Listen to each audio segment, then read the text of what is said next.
ఆయన రక్షణ నీ దగ్గర రావడానికి సాక్షాత్ ఆయనే మనిషిగా ఈ లోకంలోనికి వచ్చి పాపమే లేని ఆయన మన కొరకు ఒక కన్య గర్భాన్ని లోకాన్ని జన్మించి ఏ పాపము తెలియని ఆయన మన కొరకు సిలువలో మేకులతో పట్టుబడి మనం చేసిన ప్రతి తప్పు కోసం, మన చేతితో చేసిన తప్పుల కోసం ఆయన మన సృష్టికర్త కాబట్టి మన తండ్రి ఆయనే కాబట్టి మన తప్పుల కోసం ఆయన చేతిలో మేకులు కొట్టించుకోబడ్డాడు.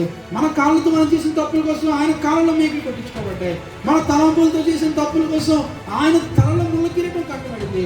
మన హృదయాంతరంగంతో మనం చేసిన తప్పుల కోసం ఆయన హృదయంలో బల్లెపు పోటు దిగబడింది. మనం పడుకొని చేసిన ఎన్నో తప్పుల కోసం ఆయన వీపు నిండా కొరడా దెబ్బలు చారులుగా దున్నబడింది. ఎందుకంటే ఆయన అంతగా మన కొరకు తన జీవితాన్ని త్యాగం గుర్తించా. కృతజ్ఞత అంటే ఏంటి తెలుసా? యేసుక్రీస్తుని కోసం ఈ లోకానికి వచ్చిన ఆ త్యాగాన్ని నువ్వు గుర్తించు.